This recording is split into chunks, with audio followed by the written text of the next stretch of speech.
have a is it Yeah, green go button ahead. at the left? Okay. Yeah, so as we start this broadcast, if everyone could mute themselves when they're not speaking, it helps with background noise and echo issues.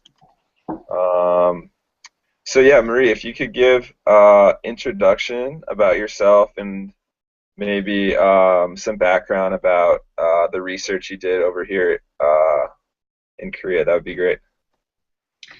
Yeah, so first off, this is definitely the first time that I've done something like this before, so kind of nervous, but I'm definitely honored to hear from you guys, and the fact that you guys want to hear from me is pretty awesome.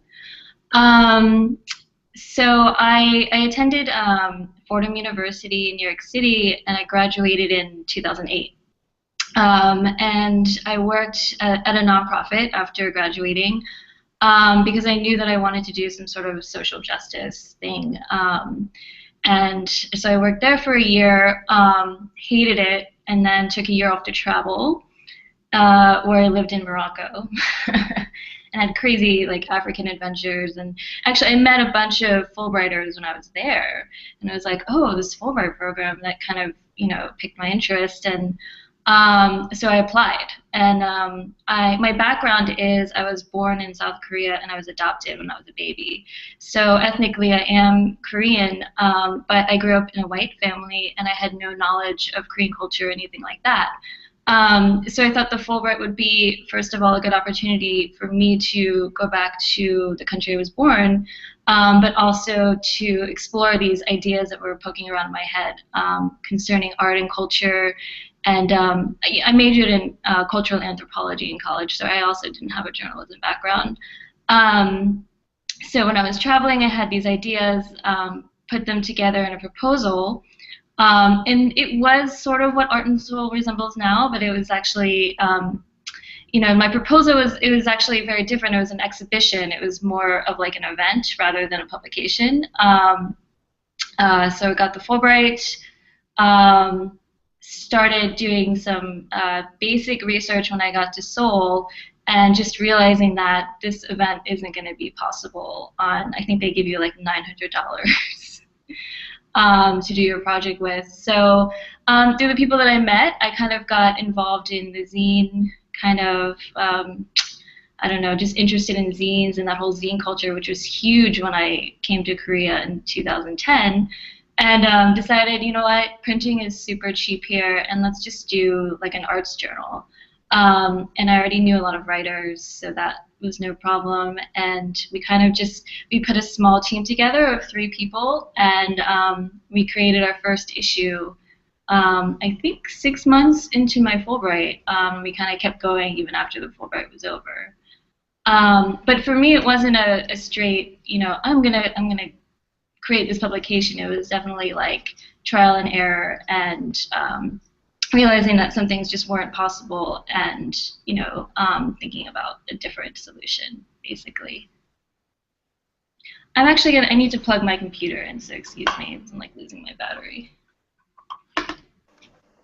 Um, but yeah, in the back of my head, I knew that journalism was something that I eventually wanted to go in, but it was it's not something that was really straightforward. One second.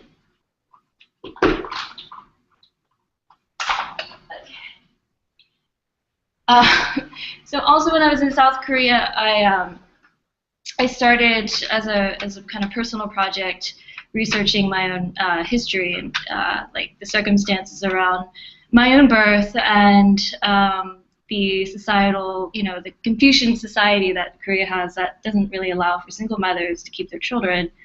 And I became really interested in that cause, and trying to find ways to document, um, you know, some people call it a diaspora. There's 200,000 Korean kids sent over the past 60 years. So I was doing that as well, and I published a research paper that no one read. So with that in mind, when I got back to New York, I knew that I wanted to continue writing. The job that I got was in advertising, which isn't necessarily, it's not a journalism job, but it did have a lot of skills. It made me cultivate the skills that I needed. For example, social media, HTML, basic HTML, Google Analytics, database stuff. I mean, content production. There's all these hard skills that I was lacking that about a year on the job that I really, I got to learn. And that was pretty invaluable when I was moving over to the Times, because they were really looking for the writing, of course, was important, but also those hard skills that in a digital newsroom that they were really lacking and really looking for. So that's where I am today. Is everyone connected? It looks like John is frozen a little.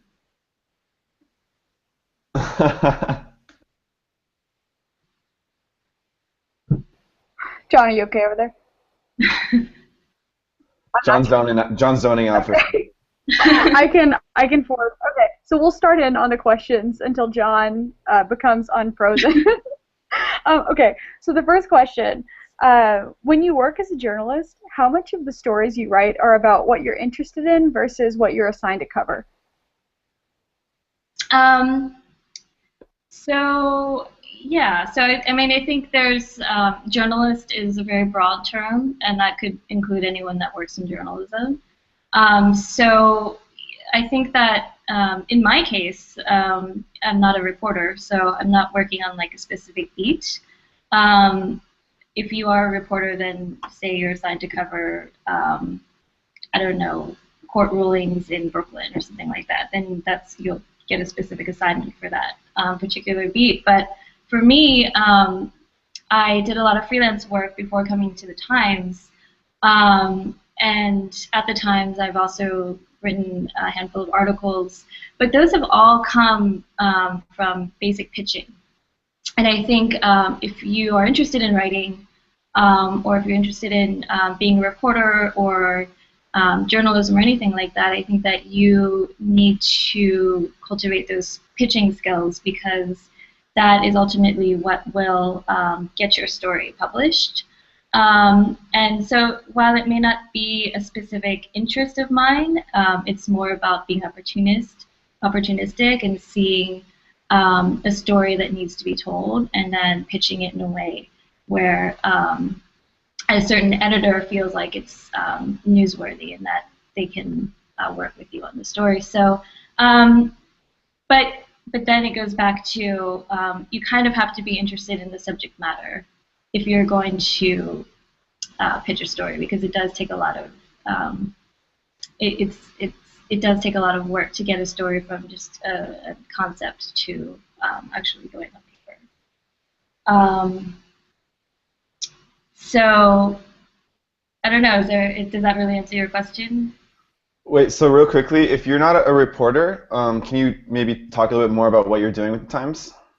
Yeah. So I'm in the audience development. I'm in the newsroom, but I'm on the audience development team, specifically on the social media community desk. And we're tasked with audience engagement, with increasing basically the New York Times readership through social media, through the New York Times website, through Twitter, through all these. Now we're branching out to Snapchat and Reddit, through all these different social channels. So that's kind of our main mandate. But everyone in the community desk, we all also write basic. I guess our beat would be the New York Times readership. So we'll publish articles about reactions to certain pieces or reactions to certain issues that the Times introduces. So at the same time, we are on the editorial side, but we're also doing these strategic moves to sort of bring readers in, but also covering readers at the same time. So it's kind of a give and take relationship that we have. and at any given time, I have, I have my spidey senses out, so I'm always pitching stories to different desks. I've been at the Times for a year and a half. I've pitched about 3 stories, and I've gotten 1 in. So it's just about cultivating relationships with editors and finding a good scoop that you think, well, they'll be interested in, and then putting the legwork in. Can I just say real quickly, the New York Times Snapchat feed is really cool. Oh, great. I remember like one day I was like watching like this like fashion show in New York, and then it like zoomed over to San Francisco at the new Apple Worldwide Developer Conference. That's I don't know great. if you're part of that. Awesome. Cool. I have another follow-up question. I'm not sure if it's somewhere else, but I guess I'm more of like on the reporting side. Where do you find stories, or like ideas obviously come from everywhere, but do you have any like solid places you look, or like a way of thinking? That was always like the most difficult part, of course. Yeah, and I agree. I think that that's exactly it. If you're not out there day after day covering a specific beat, then stories aren't going to come to you. You really have to search them out. So I think that if you have something that interests you in the slightest bit, I think it's worth pursuing and seeing if there's an angle there, a story there. For example, I've been doing this DNA testing on myself, using like 23andMe and all these third-party things. And I kind of have a story in the back of my head somewhere, and I've been perusing all of these online threads of people who've had similar experiences or totally different experiences, and I've been interviewing some of them. I've been talking to geneticists about the science behind these things, with a story in mind, but not necessarily putting one together yet. So if anything kind of piques your interest, even if it's just in your personal life, then I think it's always good to see if there's an angle there that you can pursue in a story. But then it's also, you could just be walking down the street and then something incredible happens in front of you, which is very rare. And that's another way of coming across a story. And then another thing is, a lot of my freelance work had to do with art and soul. So basically artists in Korea. So I am on like a million email lists for all of these galleries in Korea and all these Asian galleries. So I'm bombarded constantly with press releases. So if I see anything interesting, then I'll definitely write a story about it. So that's another way. If you're known for covering a specific thing, then people will just come to you, and then you can comb through whatever people are sending you and see if there's anything worth writing about through that way, which is an easier way to, but it takes time to become known as a person that's covering this topic. Awesome, thank you. Okay, next question. What's a common career trajectory in journalism? I realize there may not be a standard trajectory, so maybe a better question is, what's your ideal career trajectory going forward? Ideal. Yeah, I think that's a really good question because it's funny. A lot of people are asking me, what are the people like at the Times? And I'm like, they're pretty old. Like, I would say a lot of people are like my parents' age, and they have a very traditional career trajectory where they started at their high school newspaper, they moved to their college newspaper, they got an internship at the Daily News, then they applied, then they got their first newspaper job, and then so on and so on. And I would say the majority of people came to journalism through that way in that generation. And there definitely are. Our intern pool is mostly journalism majors and stuff like that. But then there are people like me who kind of had a really roundabout way of coming into it, and I see that more often. And like I said, I've only been at the Times for a year and a half, but through the new hires that we've been recruiting and stuff like that, I've definitely seen people with liberal arts backgrounds, business backgrounds, a lot of tech. certainly a lot of tech backgrounds. So as long as you have something to offer that the Times needs at that moment, then and you're a decent person, I think that anyone could really get in. There's no specific trajectory. But I think the ideal one is actually not the straight from journalist J school to a newspaper. I think that you need to build life experience, and you need to cultivate different skills through different jobs. And even if that means working at a nonprofit for 5 years, but becoming an expert in African children and the issues that they face, I think that that's an asset, and I think that you could definitely use that. As long as you see that as an asset and not something that holds you back, So yeah, I think that a lot of people looked at my background in anthropology, and I'm not sure they really thought anything about it. They're like, cool, that's great. I think they're more interested in, the fact that I could write decently, and that I had good recommendations, and that the Fulbright was certainly a help too, for sure. Although I didn't, I was talking to my my boss. We kind of got drunk one day after work, and we were just like chatting, and he was like, "Yeah, my secret is that I only look for kids that like went to state schools or blah blah blah." And I was like, "Well, I went to like a really expensive private school that didn't really do me very much good." And he's like, "Yeah, but I could tell you're like pretty down to earth and all that." So like, just because you didn't go to an Ivy League school or anything like that, it doesn't mean that you can't get a job at Google or you can't get a job at wherever. I think it's just the way that I don't know. It's weird. It's not like, I always thought that I was never a Times person, but then I got there and I was like, yeah, all these people are just like really kooky. So yeah, there's no ideal trajectory. You all are doing fabulous. I mean, all of you have Fulbrights. And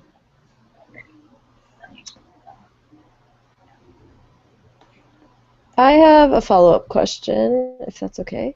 Let's see here. I guess I was just thinking about, like, now that you work there, what do you think about your career long term? Like, would you stay at the Times? I think when I was doing my reporting job, and just reporting in general, I guess it's a little different than what you do, but it is like really taxing, and so it kind of has a reputation for, like, career-wise, not having a long life. Like, people move on and do other things. So how do you feel about staying at the Times for a while, or how long do you think you'll be there?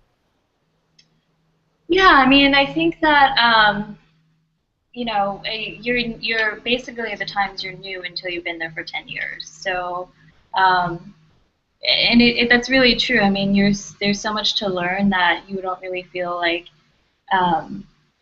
you've gotten everything out of the job until like at least a decade in, and I feel that it's a sponge that I definitely haven't, or I don't foresee getting everything out of, even in the next 3 to 5 years. So as long as every year that I'm around, there's a round of layoffs, and as long as I can withstand those layoffs that happen, I think that would be ideal for sure. I would definitely want to stay there.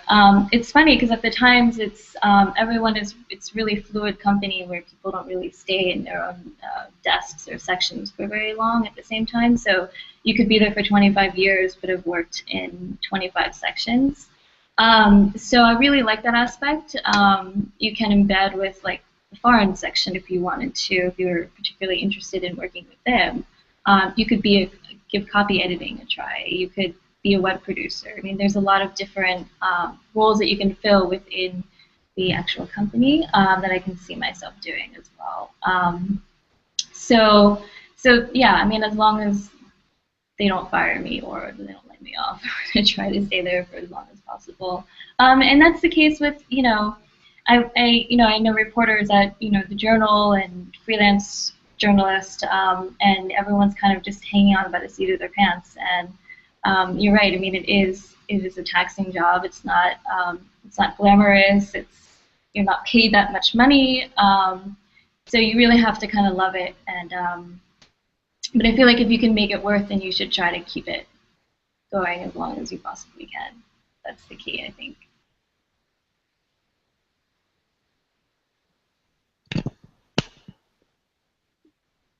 More follow-up questions to that, or no? Okay, cool. Okay, so question number 3. There is little barrier to entry into journalism. If you want to do well, if you want to write well and do it consistently, you're in.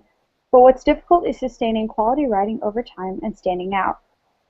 How do you keep the writing flame alive and stand out from your peers in the journalism game? I have a secret. I take a lot of writing jobs that I don't use my name for. I write for like an airline magazine. You know, I try to just write as much as possible. And I think that's the key. But you know, there's that. There's keeping a journal. There's reading as much as you can. There's reading the newspaper every day.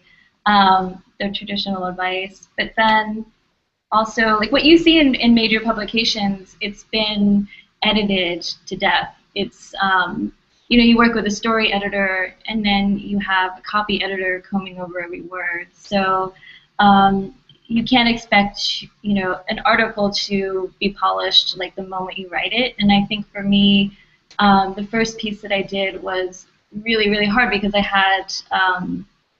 I was really, really hard on myself, not understanding the process that any piece of content goes through when it's published. So as long as you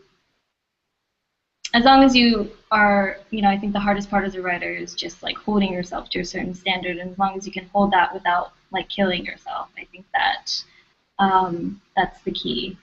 But I think more than being a great writer, I don't think, especially in newspaper writing, I'm not really sure if that's as important as your skills as a journalist. I think the ability to ask questions, to be naturally curious about things, to be able to work under intense pressure, to be able to be objective, but also be skeptical about anything is really important. But I also think that persistence, I mean, there's so many qualities that go along with writing that if you have all of those things and you have a really good scoop, then, and if you're a decent writer, not a great writer, I think that, with all the editors that are available to you at any publication, I think that it's not, you shouldn't really sweat it too much.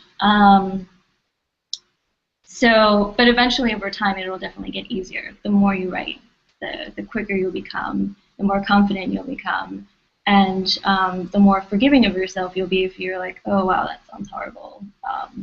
Why did I write that? You'll just be like, next time I'll just do it. I have a follow-up to that. So you talked about like developing writing skills, but how do you have any recommendations for going out to develop, for example, interviewing skills? Because that's something I'm awful at, but that I want to develop. That's a really good question, because I guess as an anthropologist, I was doing a lot of interviews with people for certain like ethnographies and little projects that I was doing in college. But I think that, I don't know. I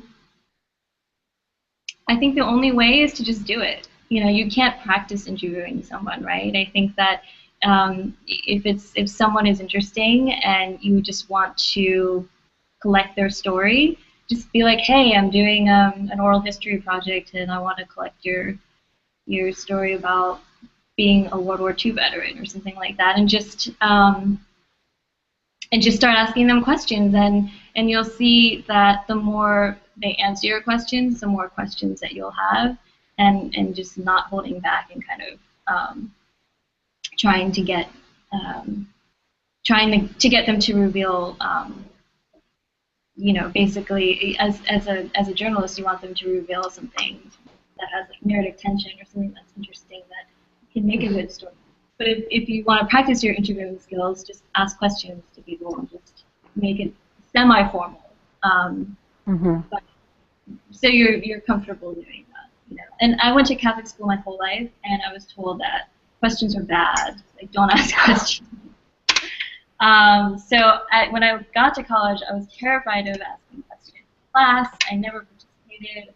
I was that person in the back of the room that was just like, you know, okay, I'm just never going to ask anything, even though I was intensely curious about everything. So it took me actually a while to come out of that shell. Because you also have to sort of challenge people in a way. That can be. I don't know. In Korea, you probably have a lot of, you probably have a lot of opportunities, especially if you're interacting with the people there. If you're living with family and stuff like that, like, there might be potential opportunities for you. Or even just on the. I interview people on the phone all the time, and for me, it's a lot less awkward. Because I found that people just love to talk. If you ask them questions, they'll just like talk and just let them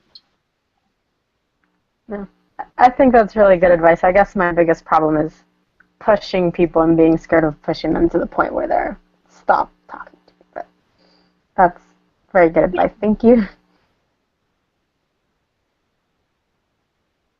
Yeah, I mean, for that Birth Mothers project that I did, it was I was asking really personal questions to these Korean women, and they were giving me a lot of pushback, but at the same time, it's almost like you have to have an out-of-body experience where you're not a person, you're just an information seeker.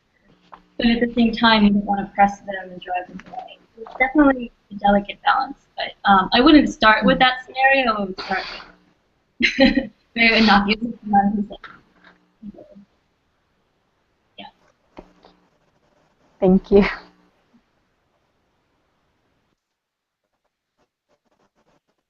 Is John frozen? Okay. Okay, good. Can you hear me?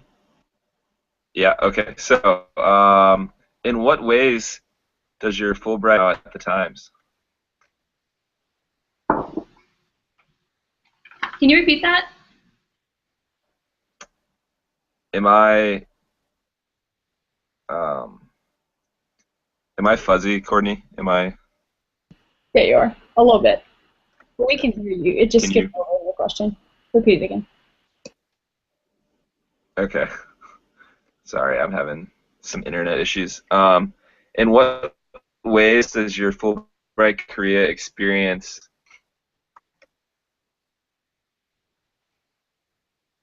I think I know what you're trying to say. In what ways does your Fulbright experience help your everyday life or something? Yeah, we can have Courtney. Can you just ask the questions from now on if I'm having? She got it. Fulbright, New York Times. Yes. The question. Yeah. Oh, sorry.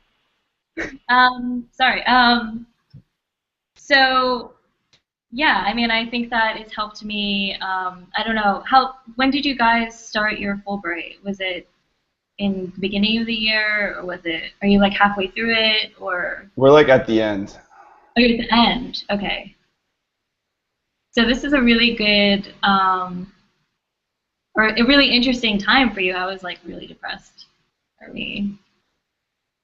But yeah, so my Fulbright experience was almost like it was a dream. I mean, you got paid to pursue your own projects and just kind of be your own boss and do your own thing, and it's kind of great. Maybe it's not as structured as teaching English, but it definitely it felt like a job at times for sure.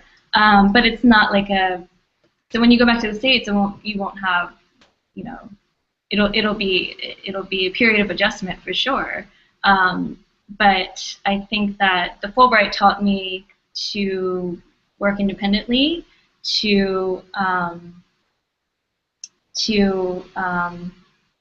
don't know, to just be able to be street smart and use resources that I never thought I would, and to develop networks and cultivate communities in order to pull this project off. I mean, when I landed in Korea, I had no idea how I would actually execute my project, even though I thought I had a great idea.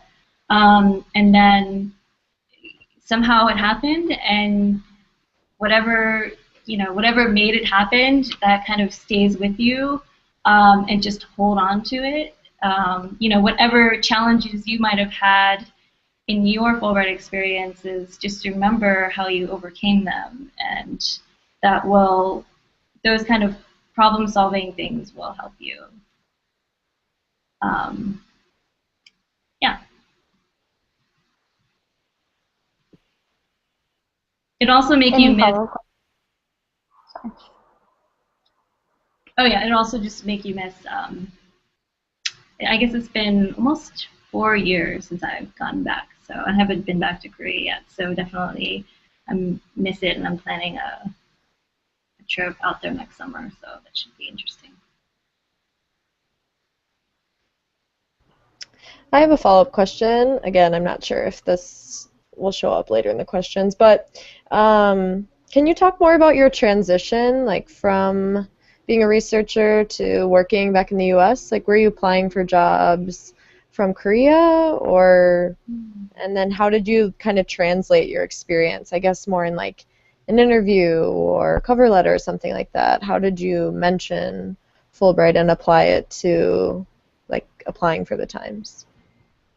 Yeah, so I actually, after my Fulbright was over, I stayed in Korea for 6 months because I wasn't ready to leave just yet. I had a friend who had a hot one, so I just taught English there for 6 months and saved up some money because I was moving back to New York, and I knew that I would need a lot of money to do that. So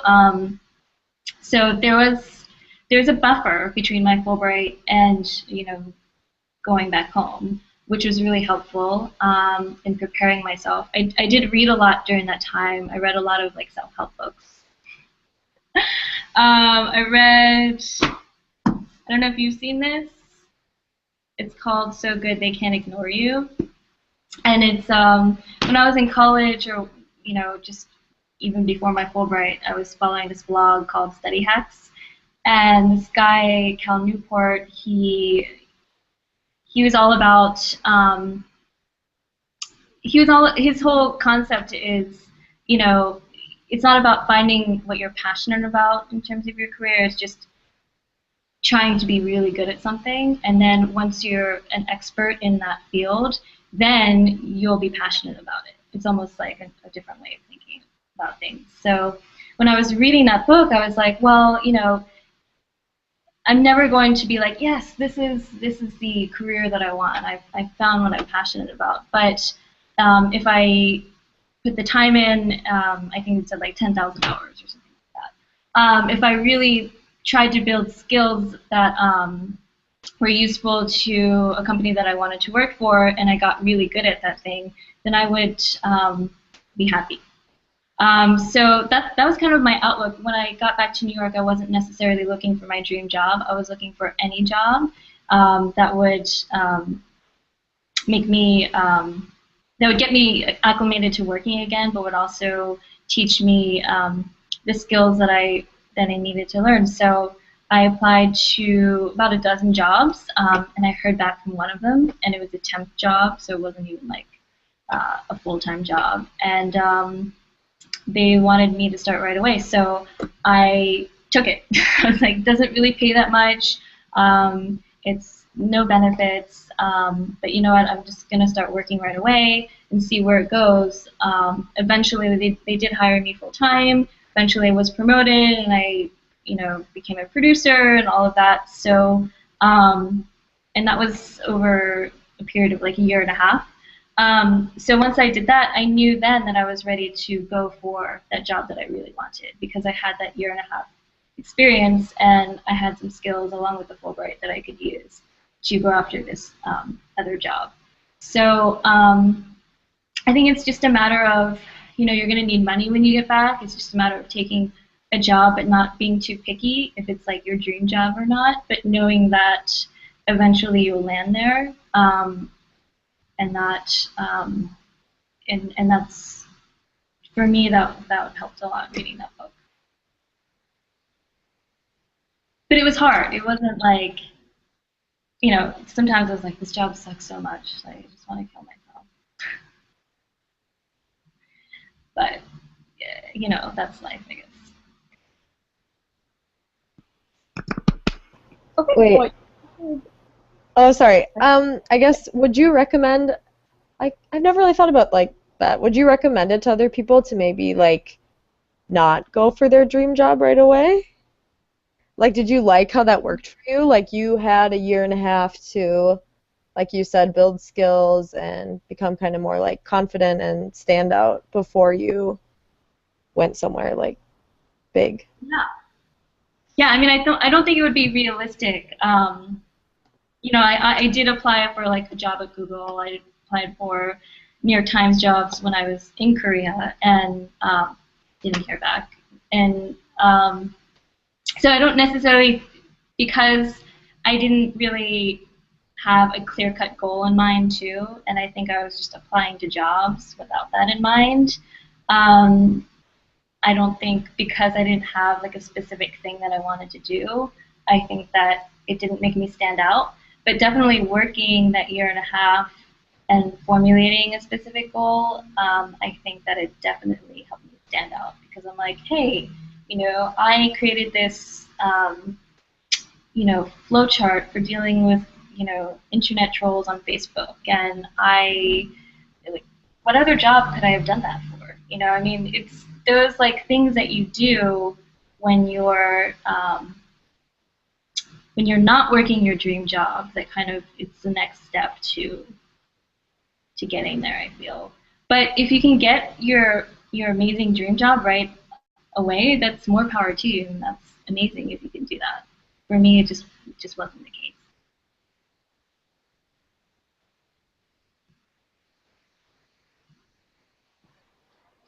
Okay.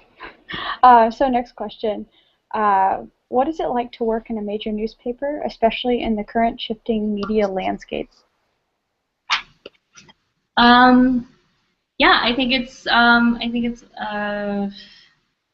so the newsroom, it's like, it's half, it's majority older people, but then there's like, a handful, maybe 50 youngins, and we're really, we're really leading the way in terms of like getting reporters to check their Twitter accounts or to tweet once they publish a story, or to go on Reddit and, see what people are talking about in response to their stories and stuff like that. So we're definitely leading the way in terms of that, and people are definitely receptive to it. But at the top, at the masthead level, you have the editor-in-chief. He's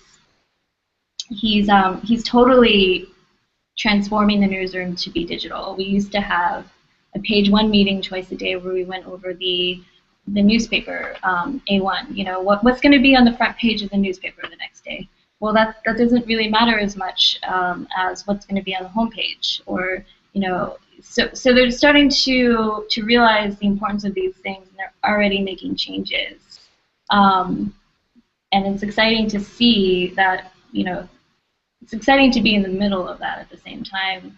And you definitely don't get the sense that print is dying, woe is me. You definitely get the sense of, this is an exciting time to be at this company. But it hasn't always been that way. I think it's the past couple months, for sure. It's kind of been on the upswing. But when I started in 2013, I guess, 2014, they had just been through a lot of layoffs, and it was a really tough time. And they released this innovation report, which said, our biggest competitor is no longer the Washington Post, it's BuzzFeed, which is really depressing, because obviously we have, we have people in Angola, and BuzzFeed doesn't, and it's like, why are they, competing with us at that level?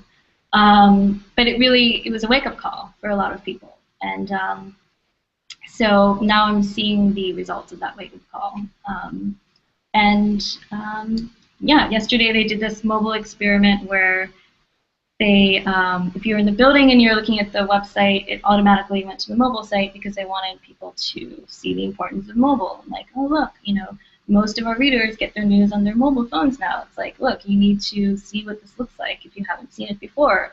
And it's just like kind of prodding people to, or force them to pay attention to digital. And it's definitely working. But it was definitely not an easy transition for sure for a lot of people. Yeah, real quickly, I saw that you guys like banned the homepage. That was like a really funny headline. You banned it into my Times homepage at the office. I'm wondering, like, what does readership even mean? Like, are you just hoping to get people reading or going to your site, or are you like trying to get subscriptions, or like, what's like your strat? Like, what's that? That's a really good question because we don't know exactly. You know, so we had this app called NYT Now, and it used to be $7 a month to get the content on this app, and it delivered kind of like abridged news every day, and it was a really cool app. But no one was paying that $7. I mean, it was targeted towards young people, but young people were like, well, I'm not going to pay even $7. So they recently just made it free because they're like, you know, okay, we get no one's going to pay for this, so let's just make it free. So it's understanding who the readers are, and I think that was the first part of it, was just understanding that young people and what they're willing to pay for is different from older people in that generation. But it's, you know, it's people on social media. It's, you know, a lot of our referral traffic comes from social. But it doesn't exactly translate into subscribers, and we're trying to figure out why that is. So these are all mysteries that need to be solved, and this is what, you know, this is, you know, what we're trying. We're looking at data. We're looking at, you know, reader patterns. We're looking at subscribers, long-time subscribers, and seeing, you know, asking them, interviewing like why they subscribe to the Times, what's important to them. We found that it's a sentimental thing. A lot of people feel like they're helping an institution by subscribing, and it's not necessarily they know that they can get their news for free, but they want to pay. So I think in the future we'll definitely be relying on those people more. Those 5%, you know, at the top that actually do want to pay will support everyone else who doesn't feel like they need to pay. And that's kind of, you know, it's similar to NPR's model in the way where only a certain percentage of people donate to NPR, but then they get the rest from corporate sponsorship and stuff like that. So I think that's definitely something that we're trying to figure out, and we don't have all the answers for.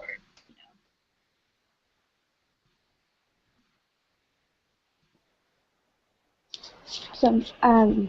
Okay, final question, and then after this we'll just open it up for further questions. What is your favorite Art and Soul magazine story that you ever published? I would say the first issue, no, the second issue. Nikki Lee. I don't know if any of you know her. She's a Korean artist. She took pictures in the 90s of herself disguised in different scenarios. Like she went to you know, Brooklyn, and she's a petite Korean woman, but she disguised herself as like a black woman and took like these elaborate portraits. And she, you know, not just I don't know. It was about her changing identity and how she could, living as a Korean in New York City, kind of experiment with her identity in a way that she didn't feel like she could in Korea. And her work really,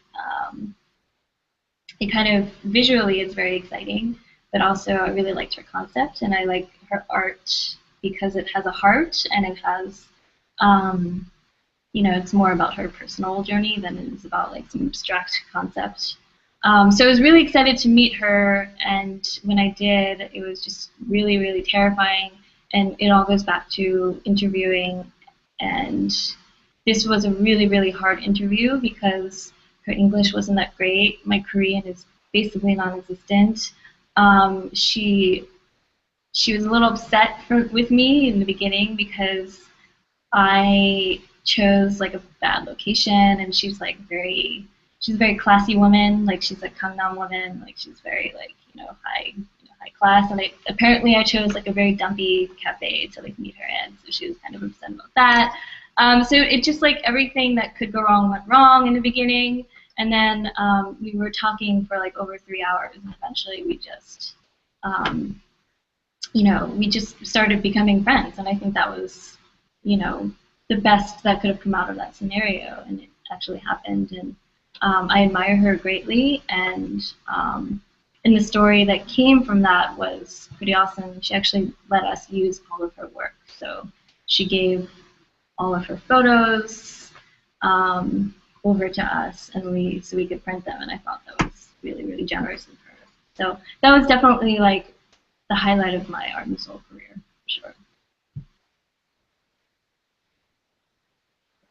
Awesome. Okay, so this time, if you guys have any further questions, just feel free. I have a question. So, assuming, I'm sure you read the Times, but other than that, what do you read? News. So I've been a hardcore reader of the New Yorker my whole life. So I really like that long form journalism. It's almost like it's its own kind of form of journalism. I read Medium a lot, and it's good to see that some of you guys are on Medium. I don't know, David Carr, he was a huge, huge proponent of Medium. He loved Medium. He used it a ton. And I think that a lot of journalists are going there as well. I like Quartz. I don't know if you guys read Quartz. It's good, like, way to get news. I read. I get a ton of magazines. Brooklyn Magazine, Korean American Magazine. I don't know. I'm a huge consumer of things. Like I have about 20 news alerts, and I read every single thing. I'm just like I can never get enough of, even if it's something that I'm remotely interested in, even if it's something that is terribly written. Like I'm consuming things constantly. So I guess I read everything.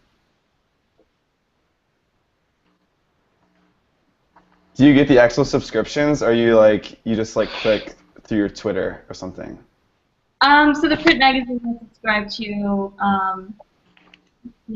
but it's funny. I subscribe to like 5 print magazines and then New York Times, and no, I guess I don't really subscribe to any of the digital stuff.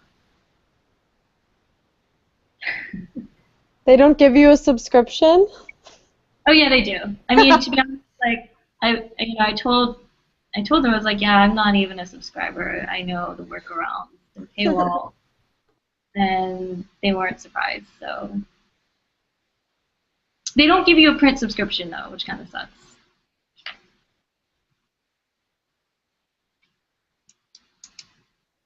Any books? Any books? What's a good book you've read recently? I'm looking for a book. It's a really selfish question. I was on vacation last week on the beach, so it's kind of embarrassing what I was reading. I was reading beach, thrillers. Like The Stranger. It's a book that just came out. It's a thriller. That's not a good beach read. It's kind of dark. No, not the. Oh, not Camus. Oh, like a. Yeah, it's like a paperback thriller, and it's about this housewife who goes missing. I mean, it's just really ridiculous. An airport. Okay, I got you. Yeah. But I also read some. I picked up some Paul Bowles, and I read that when I was on vacation. I have like a resurgence where I'm like, I'm gonna read like all of Paul Bowles' works, and I think I've read like 3 of his works. I read a lot of nonfiction. but when I do read fiction, then it's usually something from that generation, from like the Beat generation or something. My boyfriend, he gets a lot of books through his job because publicists are sending books constantly. So I haven't really completed any of them, but I'm always like perusing them and just seeing like if I want to read them or not. I wish I had more time to read more than I do. Don't we all? Thanks. I have a question. Am I fuzzy right now, or can you guys hear me all right? Okay, all right. So in terms of your work with sort of monitoring social media and sort of tracking your viewers to the site, what kind of like, are you using a lot of analytical tools, or are you kind of deep in spreadsheets throughout your day, or what kind of work in that what kind of stuff related to that do you do? Yeah, so because my team, we're on the editorial side, we are not the people that are looking at this data. We have really smart team of data scientists that work at the Times, and they are incredible geniuses. I mean, just like they'll blow your mind, just like the stuff that they pull out. It's just like, whoa. So it's their responsibility to collect and analyze the data. I mean, Google Analytics, but also a bunch of industry tools, and we also have a number of custom like analytics stuff that we use. The Times itself has a very like wonky CMS system that the whole website runs on, and it's called Scoop, and it's just it's terrible, but it's definitely like everyone uses it to put stories on the web, to edit, to it's basically like the power behind the whole web operation. In terms of like social media, we use TweetDeck for like our daily needs, and Facebook. We're using a lot of like third-party things. We're experimenting with like live chats. We did one last week with a photographer in North Korea, and so there's a lot of those third-party applications that we throw in. And with communication, when I got to the Times, they were using AIM mostly, but we've moved to Slack, which is like a it's like a chat. It's a chat application that allows basically thousands of people to communicate, which is pretty awesome. So yeah, there's a number of digital things that we use on a daily basis. It crashes my computer pretty much every day. I have a question. What would be your advice to building a strong portfolio that shows different skills that are necessary for journalism work?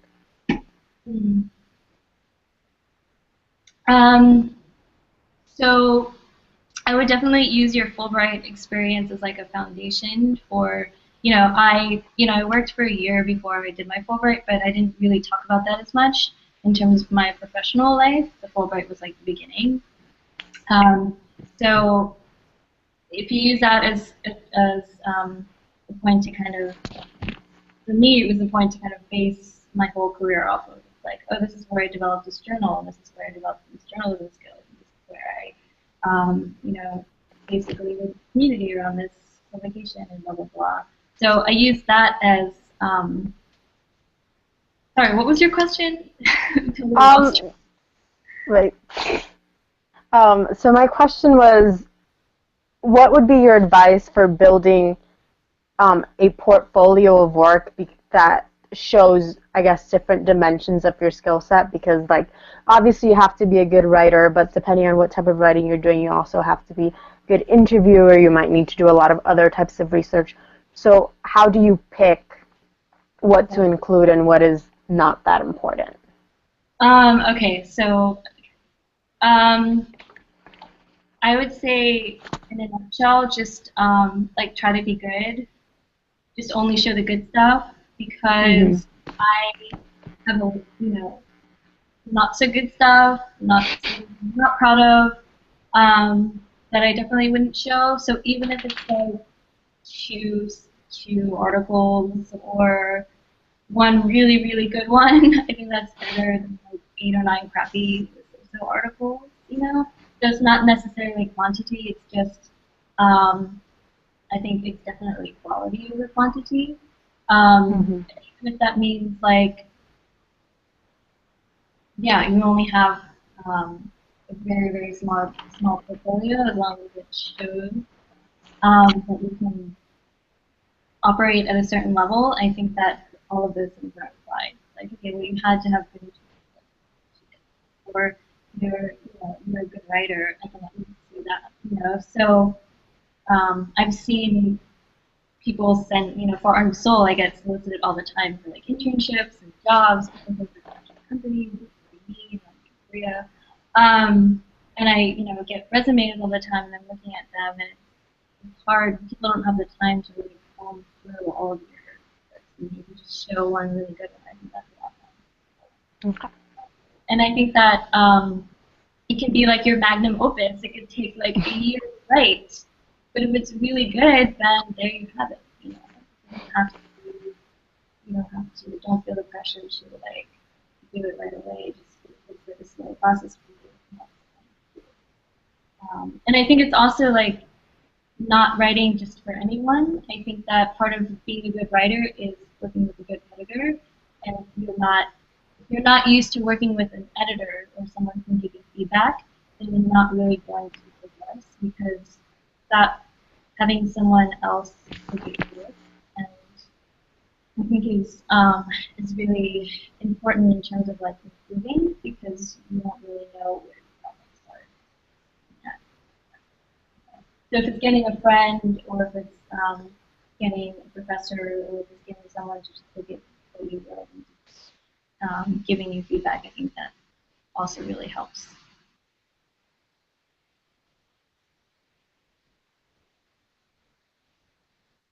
Okay, great.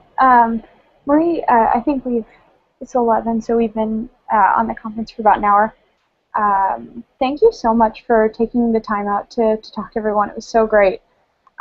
Before we hang up, we usually take a picture of the webinar and post it on the alumni social media page. Is that okay? Yeah. Okay, cool.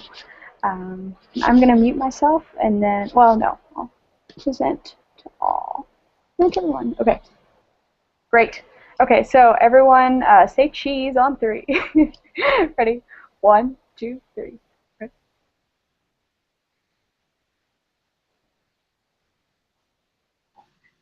Okay. I think, yeah. Okay. Screenshot. Okay. So, good deal. Okay. Thank you so much again for your time. And is it okay if we send your email out if anyone here asks for it? Yeah, sure. Okay. Great. Okay, well, thanks so much, everyone. Thank you. Right. Yeah, thank you, Marie. It's Thank great. you. Thank you so much. It was very helpful. Nice to meet you. Bye. Bye. Bye.